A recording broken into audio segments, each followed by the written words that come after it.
So, good evening, everyone. Nice to see you all. And I thought tonight that we could start with a meditation. I was actually planning to lead this meditation last week, but I ran out of time. And it's on the clarity of the mind or the clear nature of the mind. It's a meditation that Lama Yeshe used to teach us. And there's actually in the readings for this module, if you have downloaded those and read those, there's one article by Lama Yeshe about this kind of meditation. And it's actually from the traditional Tibetan teachings. It's Mahamudra, kind of basic entry level Mahamudra practice. And so I think maybe it doesn't need a whole lot of introduction. It's just to help us get a better understanding of our mind, that which meditates, that which perceives and knows things, and so on. But just as a warning, it's not that easy. The way Lama Yeshe talks about it, he makes it sound really easy. And I never found it easy. So, and even the Dalai Lama says it's not easy. So maybe for some people it is, some people it isn't. So yeah, if you find it difficult to, get in touch with the nature of your mind, don't worry, don't feel bad, don't feel like you're a failure and that kind of thing. Yeah, it is a difficult thing, but it's good to at least try. And it can help in some ways. I'll talk about that more afterwards. And and I thought that, like last week, I spoke about the four components of a meditation session, which are first sit, get yourself into a good position. And then second is motivate, generate a good motivation. And then third is do the actual practice that you plan to do. And then finally, dedicate. And so I thought that I would structure this meditation in that way. We'll go through those four components and I will guide you along the way. Okay, so that starts with sitting. So check the position that you're sitting in. Some of you may be sitting in a chair, which is fine. You can also sit on a cushion on the floor with your legs crossed. So however you are most comfortable is fine. Although it is good, however you're sitting, to try to keep your back straight. Try to sit up straight. And if you're sitting cross-legged, just have your legs crossed in whatever way is comfortable. And if you're sitting on a chair, then have both feet flat on the floor.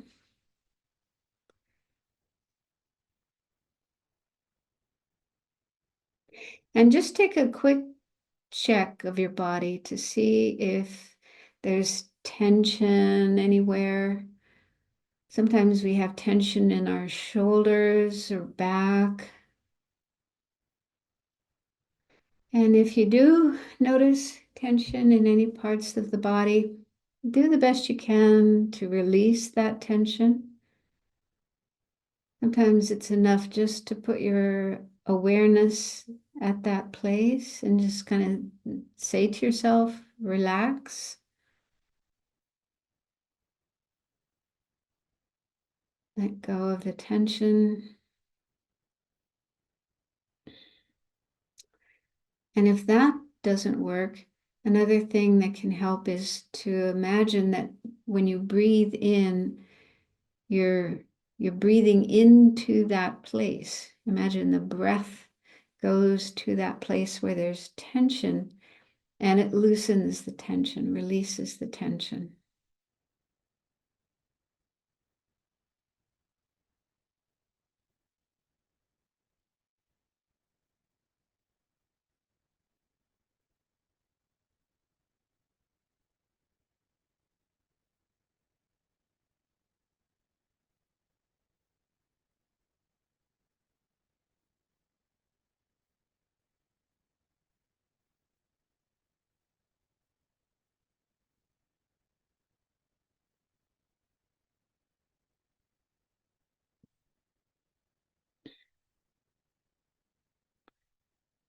Okay, so if you weren't able to let go of all tension, if there's still some spots of tension somewhere, don't worry about that.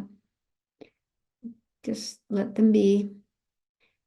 So the point is to try to release as much tension as possible, try to be as relaxed as possible. And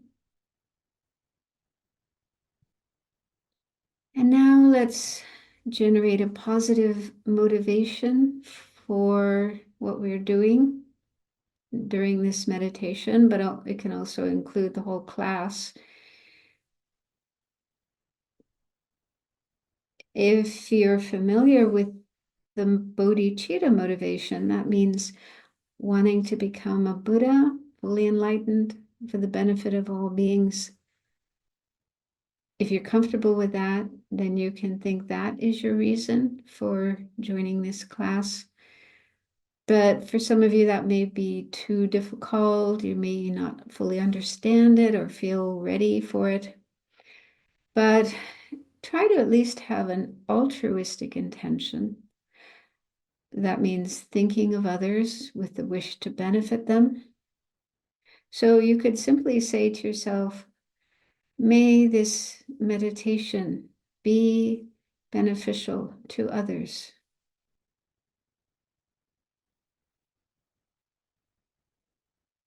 to the world.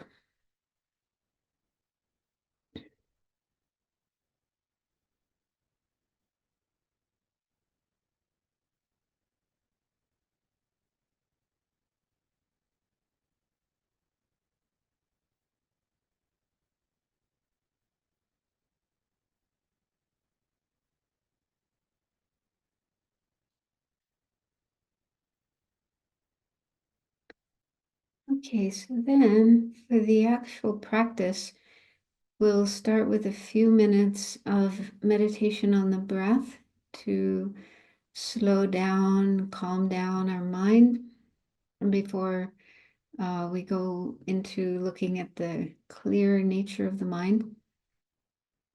So we've already done meditation on the breath the last 2 weeks in the previous classes. So you should be somewhat familiar with that. So just let the breath flow in and out in a natural way. Don't control it. Just let your body breathe. And then you place your mind or focus your mind on the breath in whatever place you can feel it most easily, most clearly. And then just do your best to keep your mind on that place, feeling the breath coming in and going out. You can use the counting method if you wish, if you find that helpful, counting up to 5 or up to 10 breaths. And anytime you notice your mind has wandered away from the breath, gently disengage it from whatever else it's paying attention to. Let go of that other object and return your awareness to the breath.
Okay, so now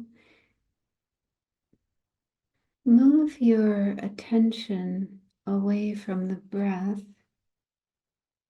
to the mind itself. See if you can focus on the mind, that which is aware of the breath and aware of any other objects that come into your field of attention, like sounds. So in other words, instead of focusing on the breath, which is the object that you were just aware of, see if you can become aware of awareness itself, that which observes the breath and observes other objects. And that is your mind.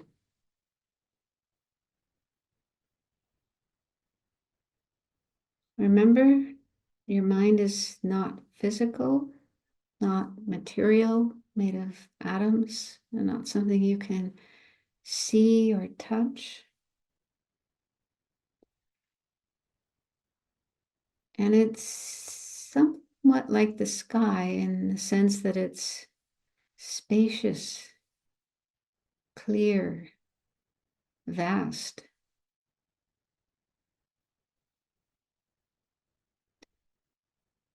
So even if you can't actually perceive your mind, your awareness, you can imagine, pretend that you can. Just imagine your awareness being like the sky, like space, vast, clear, spacious. And whatever objects your mind is aware of, like sounds or smells or thoughts, these are similar to clouds that pass through the sky, come and go in the sky. So our thoughts and other perceptions, other experiences just come and go, arise and pass. They're not permanent, always there in the mind. But the mind, this awareness, vast and spacious, is always there.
So if thoughts appear in your mind, or if you hear sounds or have sensations in your body, think of them as being like clouds passing through the clear space of your mind. Just let them come, let them go. Understand they are transitory and not solid, not permanent. So just let them go and then return to paying attention to awareness itself, which is like the sky.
And now trying to identify with this clear, space-like nature of the mind. So we usually identify with our thoughts and our emotions, but those are transitory, they come and go. So instead of identifying with those, understand that those are not who you really are. And this clear space-like nature of your mind, that's a better way of identifying yourself. That's something that's always there. Like the sky, space is always there, and the clouds come and go.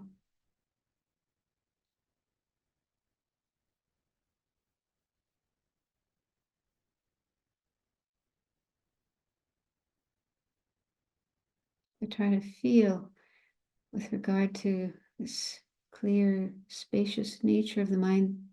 This is me. This is my real nature. This is who I really am.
Okay, so now before opening your eyes and ending the meditation, make a mental dedication of the meditation that you just did, trying to recognize the nature of your mind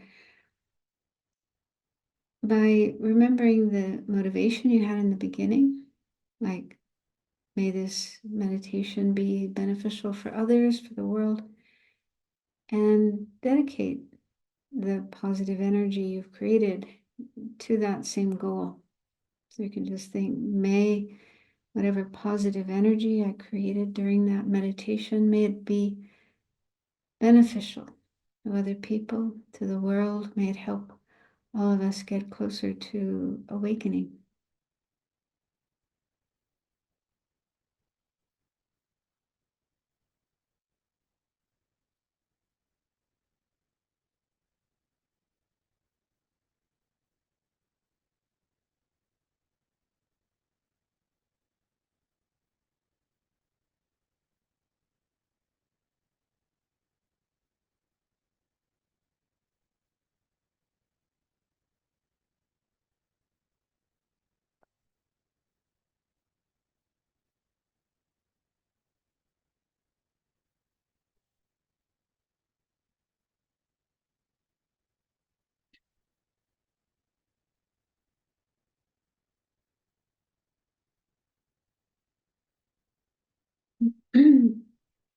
So when His Holiness the Dalai Lama talks about this meditation, he says that in order to really recognize the nature of the mind, the clear knowing nature of the mind, we need to be able to stop paying attention to sense objects, like things we see, hear, smell, taste, and bodily sensations, as well as thoughts, memories, emotions. So those are the kind of things that normally come up in our mind. And our habitual tendency is to pay attention, to look at all those things, to pay attention to all those things. Um, So as long as we're paying attention to all those kinds of objects, we won't be able to really recognize the nature of the mind. And so he says, yeah, we have to be able to stop paying attention to all those other things, and then we'll be able to perceive the nature of the mind, get a sense of the nature of the mind. And he said, it's not easy. And he says that there was one time when he was in retreat in Ladakh. Ladakh is very high in the mountains. It's in the northwest part of India, right next to Tibet. And in fact, it probably used to belong to Tibet. It was part of Tibet. There's very high mountains, and there's lots of people there who meditate, spend their whole lives meditating, really serious meditators. And so he was there and doing a retreat. So he was probably in a really special situation. And he said during that retreat, he was able to stop his mind from following other things and was able to get a glimpse of the nature of the mind. But then when he left that situation, went back to his usual life, his usual busy life, he said he lost that experience. So so that shows that yeah, it's not so easy to do. And it does depend on your situation. If you're in a retreat situation in a really quiet place and not doing a lot of other things, then there's a greater chance that you would be able to quiet your mind enough to be able to recognize its true nature. But in our normal life, when we're busy doing lots of things, then it's very hard to stop our mind from following thoughts and paying attention to sounds and so on. So like I say, it's not surprising if you felt like you couldn't really get a glimpse of the nature of the mind, but even trying to do so can be helpful. I can't remember if I told this story or not, but a woman I know who I met her many years ago, she's a psychologist or psychotherapist, and a Buddhist practitioner. And she wrote to me once saying that there was one patient she had that she was trying to help with her emotional problems, and she thought that this meditation on the clear nature of the mind might be helpful for her. And it's included in my book, How to Meditate, based on Lama Yeshe's explanation. And so she gave her the meditation out of the book and suggested that she try it. And the patient did try the meditation and found it very helpful. I don't know what her problem was, but whatever it was, this meditation was helpful. So it can be, yeah, just to get a sense that we are not our thoughts and our emotions, our memories, and so on, all of those things that come and go in our mind, like clouds coming and going in the sky. So learning to de-identify with those and identify more with the clear nature of the mind, that can be very helpful and very healing, very therapeutic. And okay, one other thing I'd like to mention in the first class that we had, I talked about how the purpose of meditation in Buddhism is to work on our mind and bring about a transformation of our mind, making it less diluted and more positive and beneficial. And the ultimate level of that is enlightenment, bringing our mind to the state of enlightenment, the same state the Buddha attained. But I just wanted to mention it isn't necessary in order to practice Buddhist meditations. It's not necessary to hold the Buddhist worldview, the Buddhist explanation of things, and have Buddhist goals as our goals. That's not necessary. So if you do have, maybe you're new learning Buddhism and you might have doubt about some aspects of Buddhist teachings, like enlightenment and rebirth and so on and so forth. So you're not sure about those things, but you just want to have a better state of mind, more positive, and be able to work on emotions, manage stress, and so on. That's completely fine. So it is fine to use Buddhist meditation for other purposes, as long as they're beneficial purposes, not harmful purposes. Um, because I've heard of people from other faiths, for example, Christianity. I've heard of Catholic priests and monks and nuns who practice Buddhist meditation, for example, mindfulness meditation or loving kindness meditation.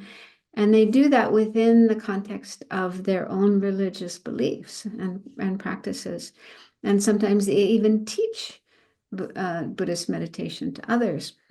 So that shows that it's completely okay to have other views, other religious views, beliefs, practices, and so on, and just use Buddhist meditation in a complementary way to complement your practices.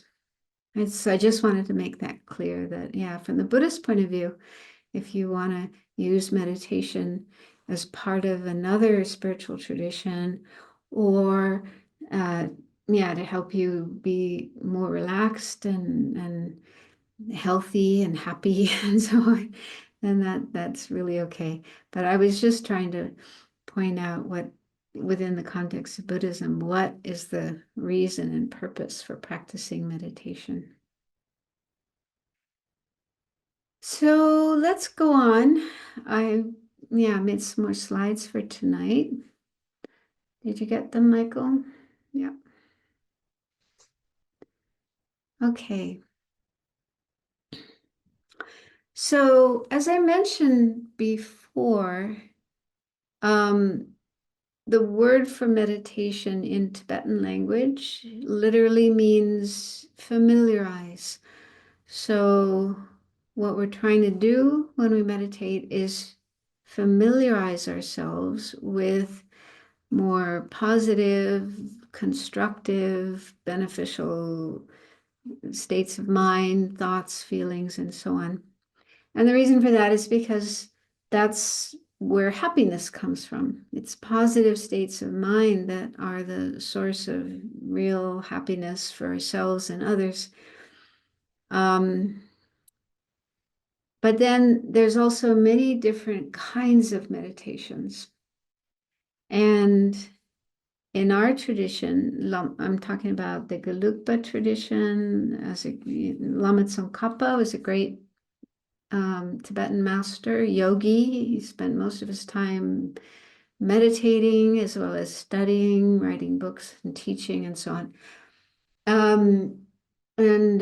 So he's the founder of the Gelugpa tradition that most of our teachers belong to, Dalai Lama, Lama Zopa Rinpoche, and so on. And in this tradition, it said that there are two main kinds of meditation. And probably most different types of meditations that one may do fall into these two. So the first, it has a kind of a funny term, but this is yeah, it's a direct translation of the Tibetan term, jokom. And so it means placement or stabilizing meditation.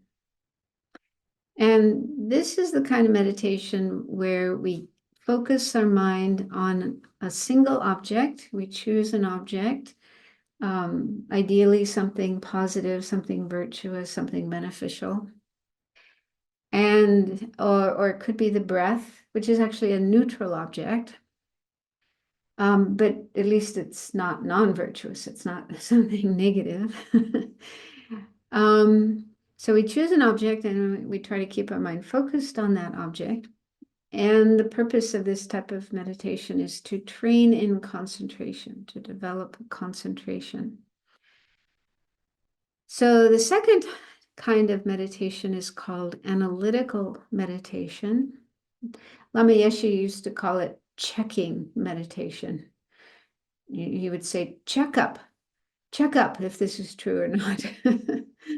Yeah. So the Buddha actually spoke about this when he was teaching. He told his listeners that he didn't want them to just accept what he was saying without questioning, like blind faith. He didn't encourage blind faith, and instead he encouraged people to check up, to to investigate um, his words in the same way that a goldsmith will check some material that may look like gold. There's certain types of substances that look like gold, they're yellow and shiny, but they're not really gold. So somebody who's going to buy gold and then fashion it into jewelry and so on, they want to make sure it's genuine gold. So they have various tests that they use to determine if something is real gold or not. So the Buddha said, in a similar way, we should check his teachings, and in fact, any teachings, any religious, spiritual teachings that we may hear or read about. We shouldn't just think, oh, this must be true because it was said by some holy being. It's written down in some holy book that's been around for a long time, or there's millions of people in the world who believe this, therefore it must be true. So he said we shouldn't, accept something for those reasons. Those are not good reasons, valid reasons for believing in something. He said, instead, you should check, investigate to see if these words, these teachings, really do accord with reality, and if they are beneficial, if they bring benefit rather than harm. And so analytical meditation is the kind of meditation that we do to investigate some aspect of the Buddha's teachings. And I mentions two examples: impermanence. Impermanence means changing nature of things, or compassion, the attitude of caring about others, wanting them to not suffer, wanting to help them as much as we can to be free of suffering. So those are just two examples of topics that we might use in analytical meditation, contemplating them. And the reason is to become familiar with these and bring about a positive change in our mind, overcome negative attitudes like anger, for example, or wrong views about things, like thinking things are permanent when in fact they are impermanent. So delusions and wrong views within our mind are the cause of suffering. And analytical meditation enables us to overcome those by learning to see things more correctly, more accurately, in a more positive way. So I'll go on then and focus on each of these two in turn. So on the next slide, there's a bit more information about placement or stabilizing meditation. And so the way you do this is you choose an object, and it mentions here the breath or a visualized image of the Buddha.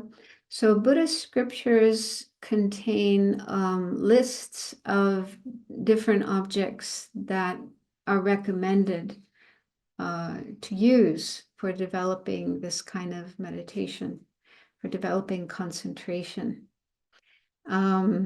So the Tibetan teachers, at least the ones that are in our tradition, like Lama Tsongkhapa and his followers, so they usually recommend using an image of the Buddha, a visualized image of the Buddha. And so that means that you first look at paintings and statues, drawings, and so on, good quality ones, of the Buddha. and, really study them with your eyes and really get familiar with what the image looks like. And then you close your eyes and you recreate that image in your mind. So you have a mental image, a visualized image of the Buddha. And they say, and then you use that as your object of meditation. So you have this mental image that you create in your mind, and then you try to keep your mind focused on that as long as possible. So they say this is a good object to use because while we're doing this, creating this visualized image of the Buddha, we're making ourselves more familiar with the Buddha. And that's very beneficial for our mind. That's like a really good thing for our mind to be doing. It helps us become more like the Buddha, develop the same kind of qualities that the Buddha has developed. And another benefit is that at the time of death, when we're dying, it will be easy to bring the Buddha to mind because we spend a lot of time visualizing the Buddha, focusing on the image of the Buddha. So then at the time of death, we'll be able to easily or more easily bring to mind an image of the Buddha. And that's a really good state of mind to have as we're dying, to be thinking of the Buddha with devotion and so on. But many people find it difficult to visualize, and I'm one of them. When I try to create an image, a visualized image in my mind, then it lasts a few seconds and then it disappears. So it's very difficult to keep it there. So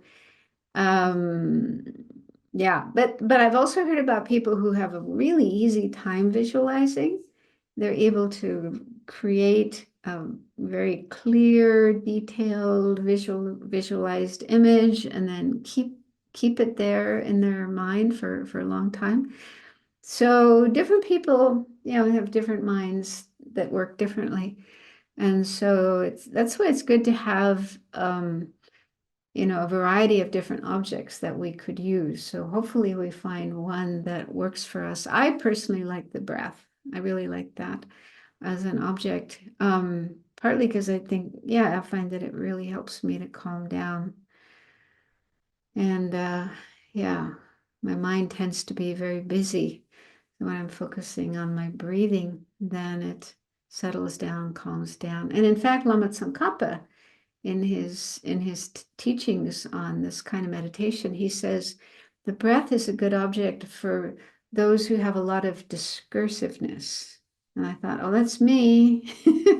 My mind is always talking about something. So those are two recommended objects. There's others as well. Loving kindness is one object. So there you meditate on loving kindness for sentient beings. And once you get a feeling, an experience of loving kindness, then you just focus on that, hold your mind on that experience, and use that as an object for cultivating this type of meditation, training yourself in concentration. So that's really what we're trying to do, is train concentration. We all have concentration to a certain extent, even if it's only a few seconds, but then we can train our mind to stay concentrated for longer periods of time, and eventually several minutes and then even several hours. So it's just a question of practice and training. So the next bullet point says, try to keep the mind focused on the object as much as possible. So you have your object, whatever your object is, and then you focus your mind on that object and you try to stay on the object as long as you can without wandering away to other things. And the next bullet point says, look out for the two main obstacles So there's lots of obstacles, lots of problems that can occur that interrupt our concentration. But it said that there's two that are particularly problematic, and they are called excitement and laxity. So, excitement is related to attachment.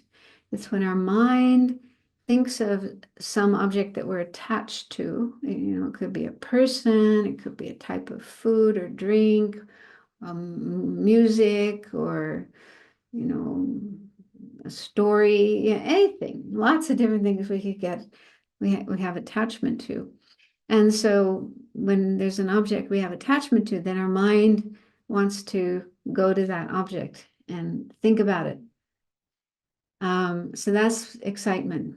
The mind gets excited about some object other than our meditation object. And, the meditation object isn't maybe so interesting, like the breathing, it's kind of boring. It's always the same. Actually, it's not. It's not always the same, but it seems like it's always the same. It's not as exciting as thinking about the movie that you watched last night, or this good time you had last summer, or whatever. So so our mind has a tendency to want to run to something that's more interesting, more exciting than our meditation object. So that's excitement, the meaning of excitement.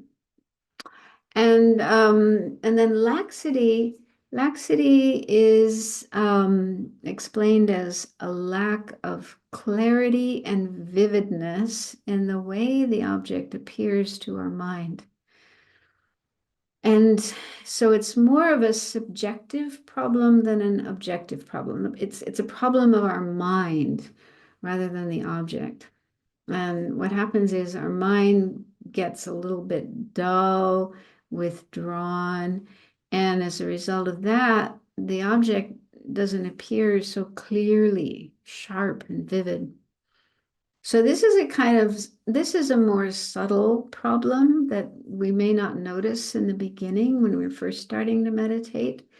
And in the beginning, we probably have a lot more problem with excitement. The mind's just running around all over the place and doesn't want to sit still on our meditation object. So that's the biggest thing we usually have to deal with in the beginning. But then once your mind does start to get more settled and you're able to stay on the object longer, then laxity becomes a problem because the mind can actually kind of sink. Sometimes they call it sinking or dullness.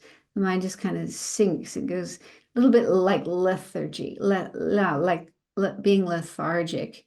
Yeah. And there's this lack of alertness and vividness and clarity in the way that you experience the object. So that's a little more subtle. But we still need to look out for them, because if we get stuck in either of these obstacles, then we won't be able to attain the state of concentration that we are aiming for. The next bullet point says, use mindfulness and introspection to counteract these obstacles.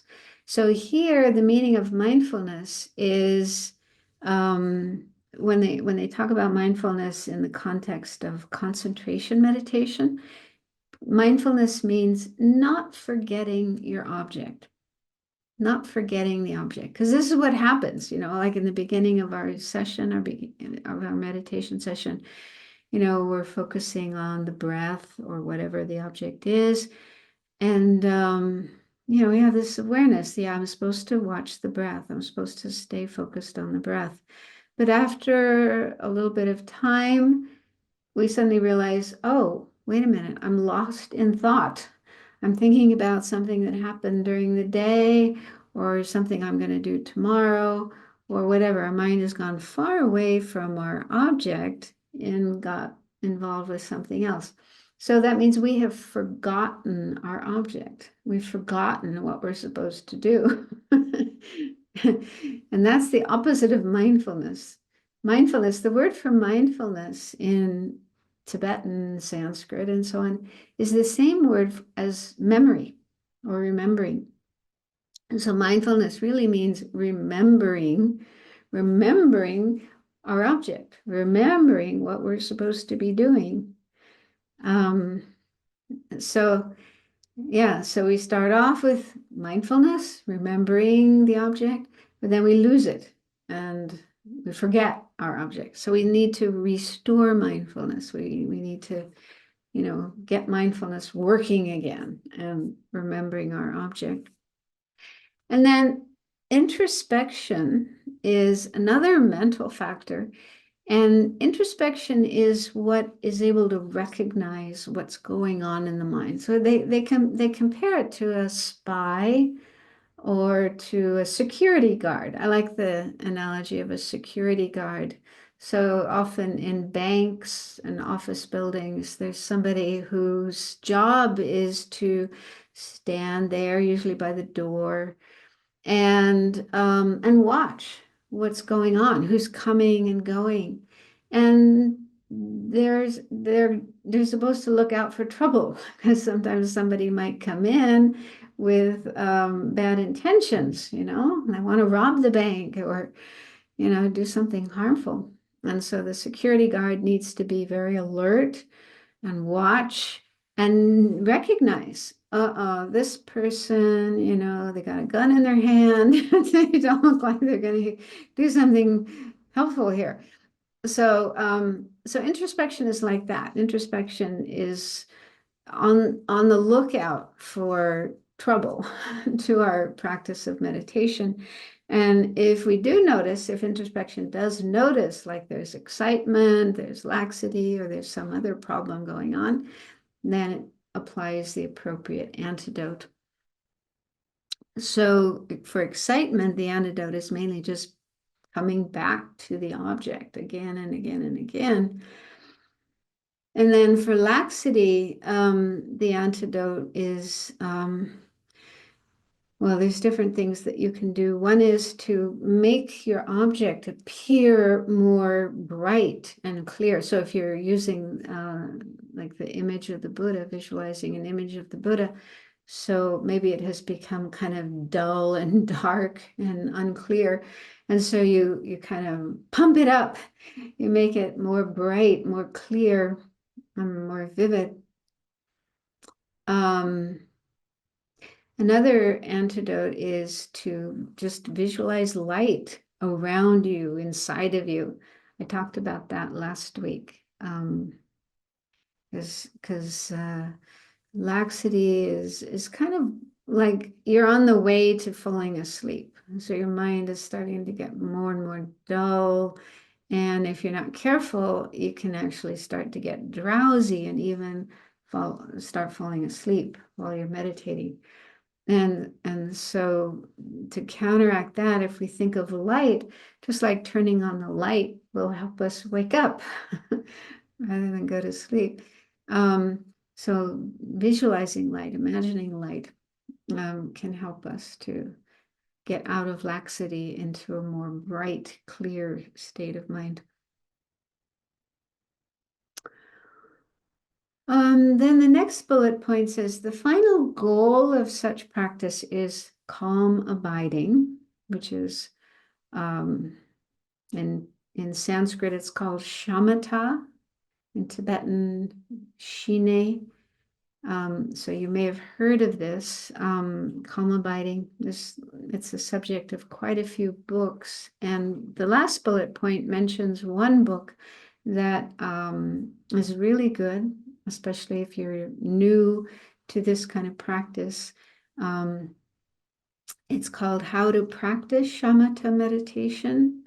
And it's by Gen Lamrimpa and B. Alan Wallace. So Gen Lamrimpa was a Tibetan, he's passed away now, but he was Tibetan, and he spent a lot of time in retreat. Sometimes in Dharamsala, staying in the mountains around Dharamsala. I think he also went to Bhutan and stayed in isolated places. So he spent most of his life in retreat, and particularly working on shamatha meditation, calm abiding meditation. And there was a time, I don't remember the year, maybe it was in the 90s, he was invited to Washington State to lead a group of people who were going to do a 1 year retreat on shamatha. They did it at Cloud Mountain. It's a retreat center in Washington. And Alan Wallace, who's also had a lot of experience with shamatha practice, was there to translate for him. And so this book is based on the teachings that Genlam Rinpoche gave to this group of people as they were preparing for this 1 year retreat. And he stayed with them during the retreat and, was there to help them with their practice, answer questions, and so on. So it's a really nice book. It's kind of very simple, relatively simple compared to some of the other books about shamatha, which are more technical. And also, because he was teaching Western people, Americans mostly, I think, and they would ask questions. So they would ask the kind of questions we would ask, maybe Tibetans wouldn't ask. So it's kind of more contemporary and more directed at a Western audience. And so that's a good book, especially in the beginning, to learn more about this kind of practice. So yeah, in our tradition, there's quite a lot of explanation, a lot of teachings on how to develop calm abiding. So we don't have time to go into all of that here, but I'm just giving a brief introduction to this type of meditation. And to really attain calm abiding, you do need to be in a retreat situation. So you have to, be away from your work, your normal life, job and family and internet and all these things that create a lot of distractions, and really just focus on that practice. And most people don't have the opportunity to do that. But Alan, he's also written a number of books about shamatha practice. And in one of his books, which is called The Attention Revolution, which is also an explanation of shamatha practice, he says that, yeah, even if you're just doing a session or two of this practice every day in the middle of your normal life, you can improve. Your concentration can definitely improve. It's just a question of working at it, learning how to do it, and then practicing at it and working at it. Okay, so then let's look at the next one, analytical meditation. So this involves investigating an aspect of the Buddha's teachings using reasoning, your own experiences and those of others, scriptures and teachings and so forth. So, for example, like the first teaching the Buddha gave was on the Four Truths, sometimes called Four Noble Truths, Four Truths of Noble Beings. And so you could meditate on those using analytical meditation. Ideally, you first learn about the Four Truths, you listen to teachings, you read books, you study, you get yourself really knowledgeable, familiar with the Four Noble Truths. And then you meditate. And when you're meditating, you can think, for example, okay, so Buddha said, suffering, first noble truth is suffering. There's all this suffering, all these problems, unsatisfactory situations that we are involved in, and so on. And is this true? Okay, so you're checking if what the Buddha said really is true. And you look at your own experiences, you think about the experiences of other people in the world, and so on. You also bring in quotations from scriptures, textbooks, and so on, teachings you've heard. So you're trying to get more familiar with what the Buddha taught, and also checking if what the Buddha said is true or not. Can you agree with the Buddha what the Buddha taught. And then the second bullet point says we need to explore our own ideas, preconceptions, and doubts to check if they are valid or not. So while we're exploring the Buddha's teachings, we might come up against our own thoughts and ideas and doubts. It's natural that we have doubts. I don't know if it's true that life is full of suffering and problems. There's lots of good things in life too. So that's a common doubt that people have. So then you need to explore those as well. Yeah. So this is what I think, and then this is what the Buddha says. So you compare those two. Um, and this is something you could do over a long period of time, months or even years. I mean, it's something I think we all do anyway when we encounter the Buddha's teachings. We naturally will sometimes have difficulty accepting some of them, and then we'll be, thinking about that, wondering, talking with our friends, talking with our teachers, and so on. But when you're doing it in meditation, you're just sitting there by yourself. Talking to yourself, working things out on your own. So this is the main kind of meditation that's used in the Lamrim. Lamrim, in case you are not familiar with that term, it means the stages of the path or the graduated path. So it's a very important body of teachings and texts in our tradition, going back to Lama Tsongkhapa. That has taken the main teachings of the Buddha and arranged them in a step-by-step way, showing us, like how we get from where we are now all the way up to enlightenment, the stages, the steps of the path to enlightenment. So there's a lot of different topics, and they're all meant to be meditated on. You first listen to teachings, read, study, think about, and then meditate on them. And this is the kind of meditation you would use, analytical meditation. So the third point says, the final goal is special insight or vipasana into the true nature of all things, their emptiness of inherent existence.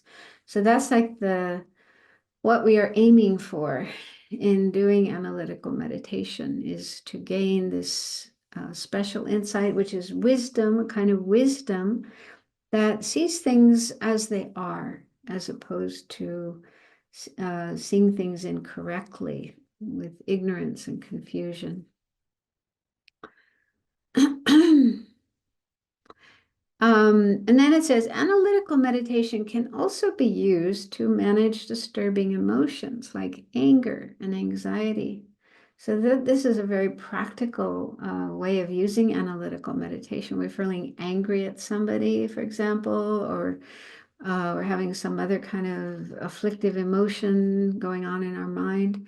And in the Buddhist teachings, there's a lot of antidotes, remedies that can be used to deal with these afflictive emotions and cool them down, manage them, and even transform our mind into something positive rather than being angry. So, if you're feeling angry at somebody, you can use analytical meditation to understand, why am I angry? Is it helpful to be angry? How can I change the state of mind into something else? And you can even come out feeling just the opposite. You can even feel love and compassion for the person that you were previously angry at. So that's another use of analytical meditation. So I thought before we end today, we'll do a short analytical meditation, just so you can get a taste of this. But first, I'd like to mention one other thing. Next slide. So those two kinds of meditation, placement and analytical meditation, are not like totally opposite or, totally unconnected.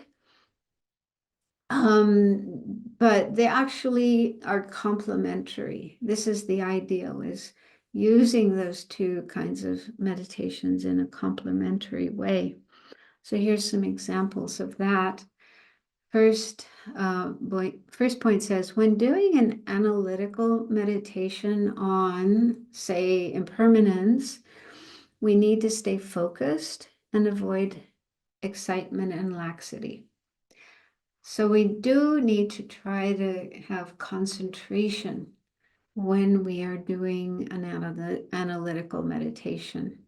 So even though we're not focused on just one object like the breath or an image of the Buddha, instead of that, we are thinking, we're analyzing, so we're kind of, our mind is kind of busy, but we still need to be able to stay concentrated, focused on the topic that we're meditating on, and try to not let our mind run away to something else.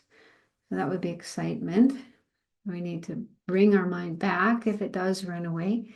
And we also need to avoid laxity, a kind of dull, heavy state of mind where you're kind of on the way to falling asleep. That's not very helpful either. So ideally, we need a mind, a state of mind that is focused, concentrated, and sharp, clear, awake, alert. And that's the best state of mind to have to gain the greatest benefit from this kind of meditation.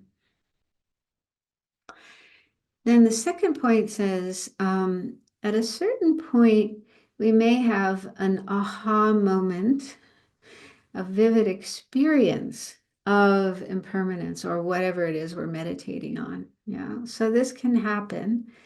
And this is the real kind of point, the real goal of doing analytical meditation, is to have the kind of a feeling of insight, a feeling of, yeah, now I understand, now I get it. Oh, So instead of, it's not just your mind is going blah, blah, blah, blah, blah, but you actually experience something, get a little taste of experience of what you're meditating on.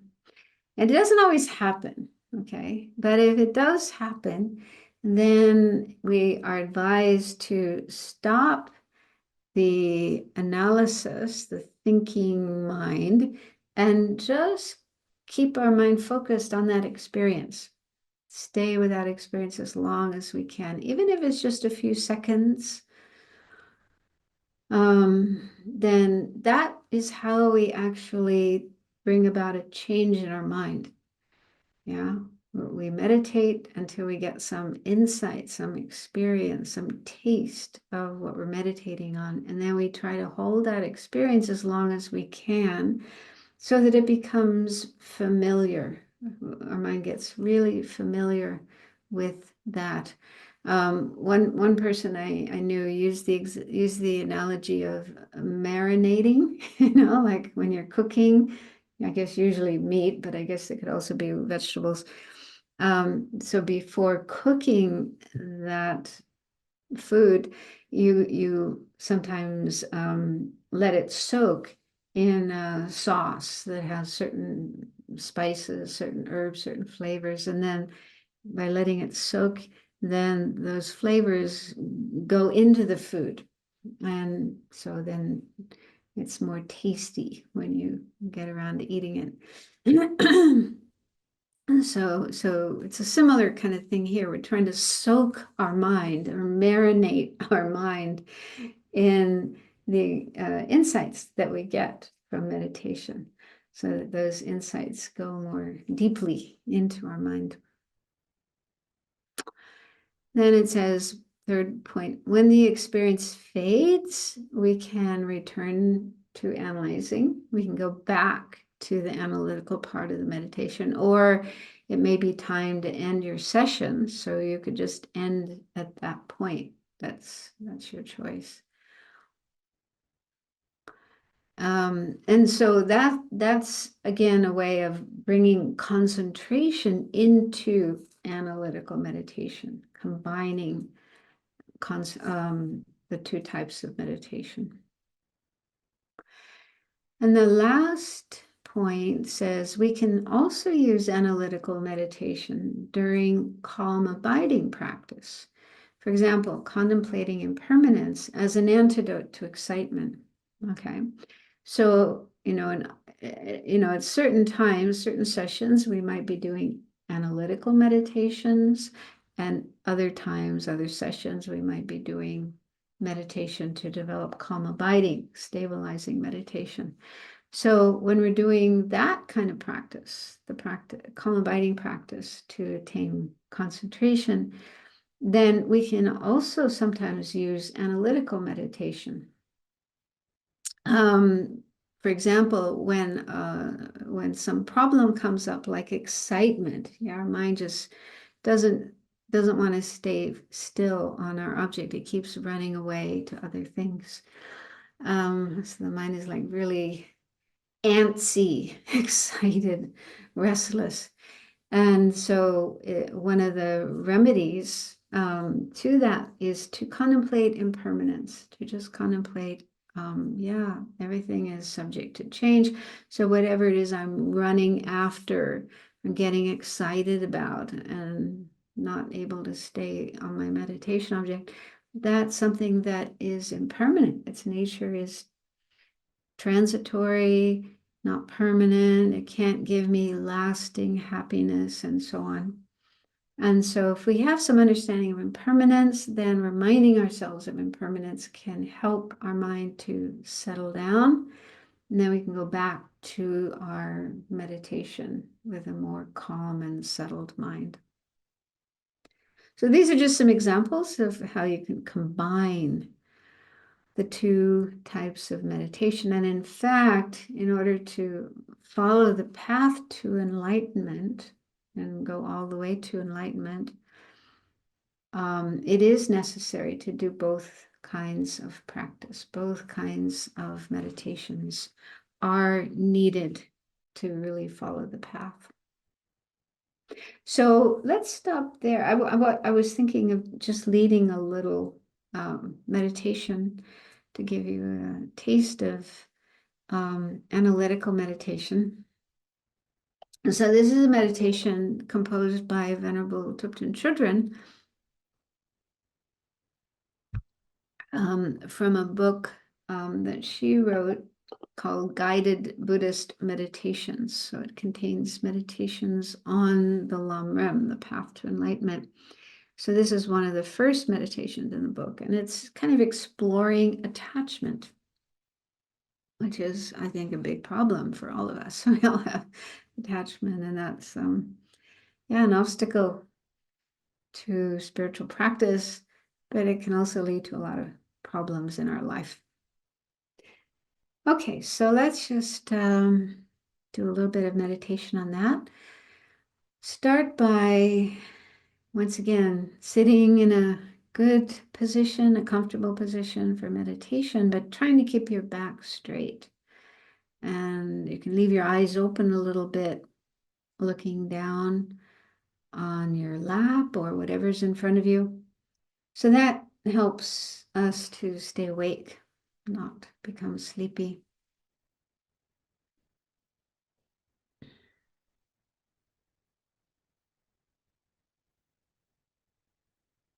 So in this meditation, we're going to explore attachment, also known as desire, clinging, craving. So this is a state of mind that is based on exaggerating the positive qualities of some object, which could be a person or any other kind of object, like type of food, clothes, entertainment, sports, and so on. So we can get attached to just about anyone or anything. And when we do have attachment, there's exaggeration involved. Our mind tends to exaggerate the good qualities of that object and sometimes even superimpose good qualities that aren't even there. And then we see that object as a source of happiness. We think, I need that object to be happy. And that's how we get attached to it. So, first of all, think about what things or people, places, ideas, and so on are you attached to? Let's see if you can come up with a few specific examples of objects of your attachment.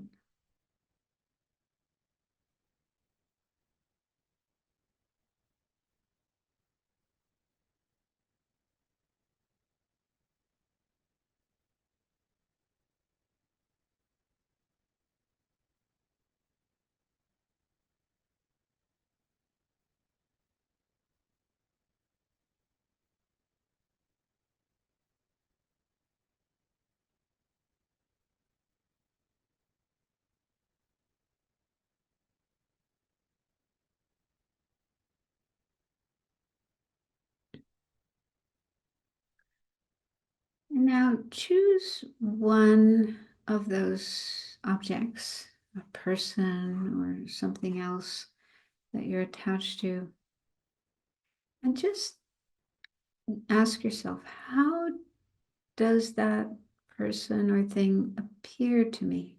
How do I see them?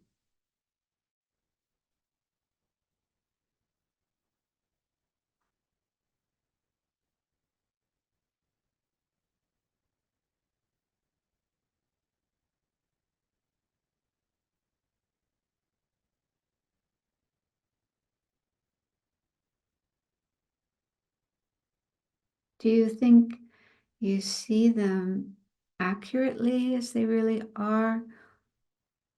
Or do you think you might see them in an exaggerated way? Exaggerating good qualities, maybe ignoring faults that might be there.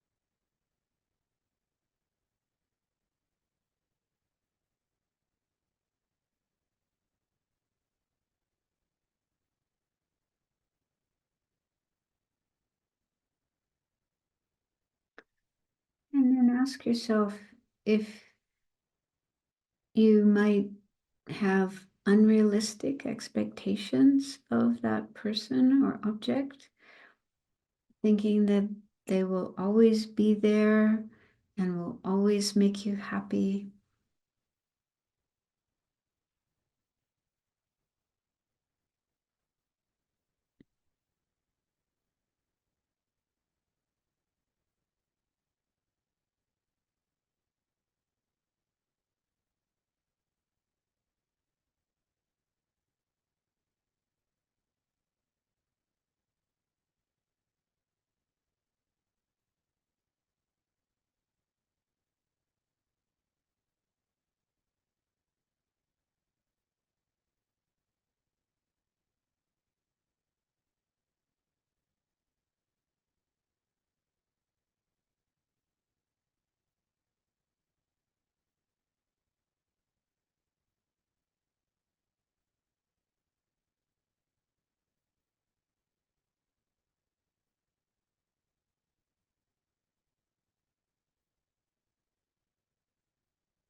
Then check how attachment makes you act. How do you act under the influence of attachment? For example, do you sometimes disregard ethical standards to get what you're attached to?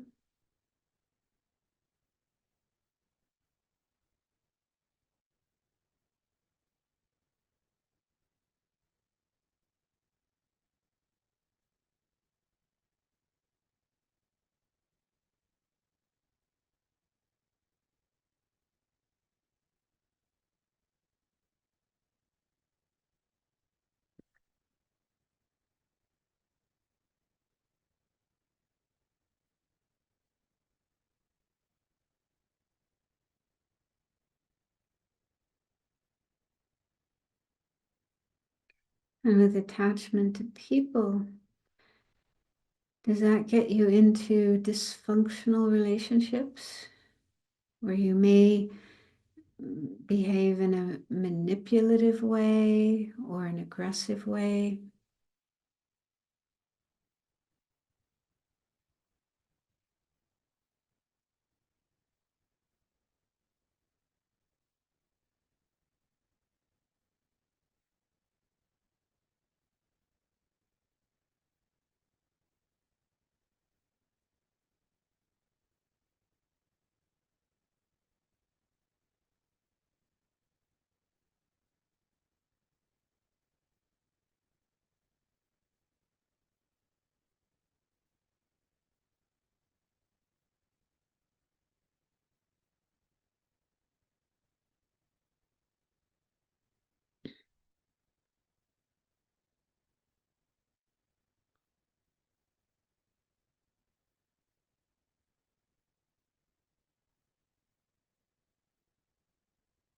So people usually see attachment as something good for them, something helpful, something that will bring them happiness, like a friend. But is that correct? Or is it more the case that attachment fools us, deceives us, gets us into trouble?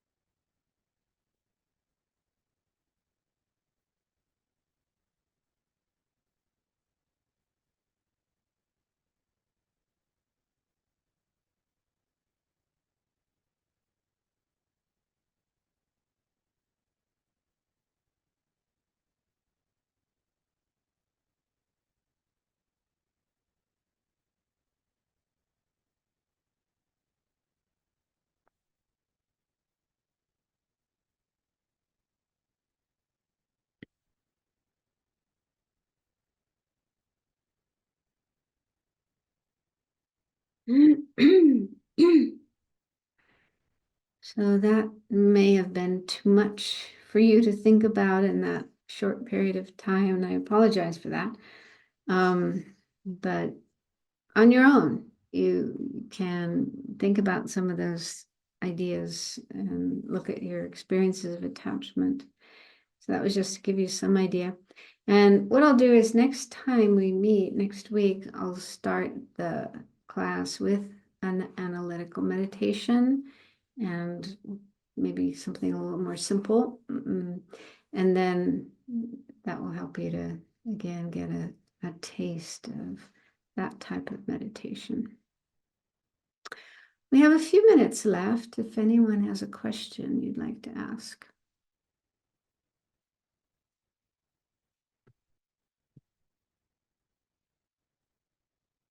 Cynthia, you want to unmute and ask? Cynthia? Yeah, I have a question. Venerable, thank you for your teaching as always.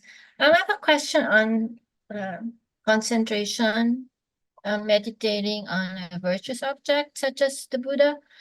So my understanding is that you need to develop sharpness of that object.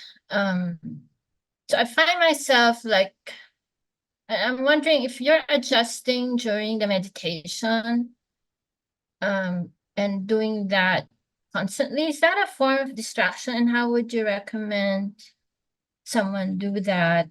Do we do it in the first few minutes and then as sharp as we can hold it, then forget the adjustment? And just a second piece to that is, can we develop attachment to a virtuous object? That's it. A lot of Thank you. Yeah. Yeah, my understanding from what I've read and heard is that you do need to make adjustments as you go along. For example, one thing that comes to my mind, they say that yeah, in the beginning of your meditation, you sort of mentally build up the object, the image of the Buddha, and you try to get it as sharp and clear as you can with all the details. And then you stop doing that and you just focus on that image. But if something happens along the way, like they actually say, like when we visualize the image of the Buddha, we visualize the Buddha sitting down, like the statue behind me, sitting cross-legged. And they say, if the Buddha suddenly stands up, then you make him sit down again.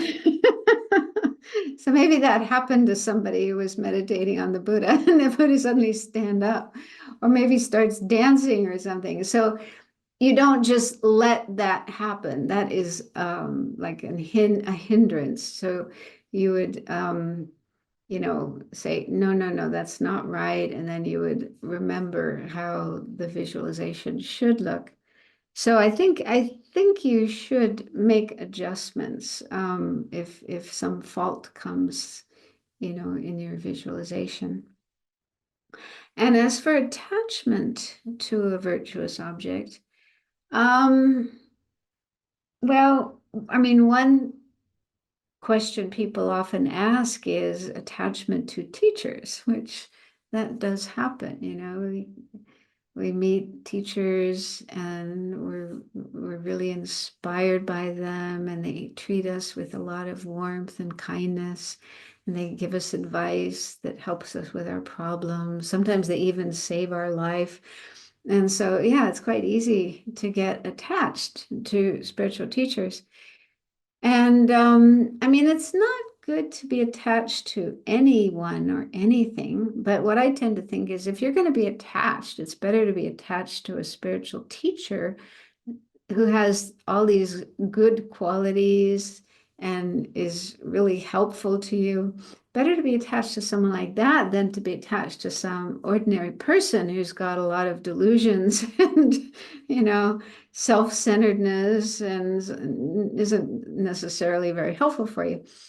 On the other hand, having attachment can lead to problems. What can happen is in a spiritual community, a Dharma center, attachment can lead to jealousy and competitiveness, who spends more time with the teacher, who gets closer to the teacher.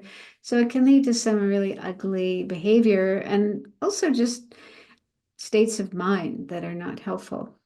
So we do need to look out for attachment because it does lead to suffering, it does lead to problems. And so even attachment to a virtuous object like our teacher or meditation itself, people can get attached to meditation.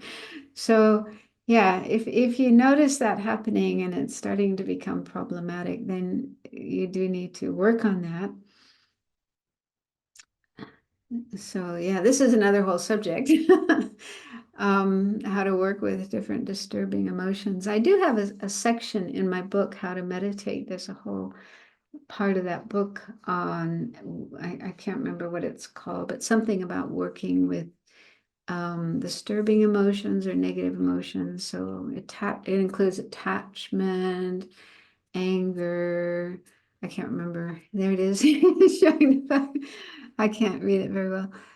Dealing with negative energy, negative emotions. Yeah, dealing with negative energy. Okay, so in that book, in that part of the book, there are some suggested remedies for these kind of emotions that come up, and they can disturb us during meditation, but also in our life. Yeah. Thank you. Good question.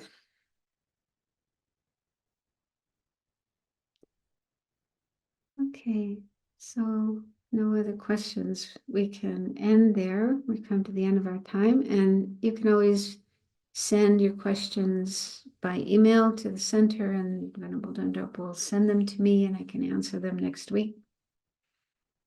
So let's just make a mental dedication of the positive energy from spending this time together, learning about meditation, doing meditation with a positive motivation, an altruistic motivation. So try to feel that this was a good use of time. And we have definitely created some good energy, some positive energy. And let's share that with other people, other beings, especially those who are really suffering right now. May it bring them peace of mind, well-being, and may it help them, may it help all beings wake up to their potential, learn to be more compassionate, more loving, more wise, generous, and so on, and learn to overcome disturbing emotions like anger, hatred, jealousy, and so on. And may it help all of us get closer to enlightenment, to awakening.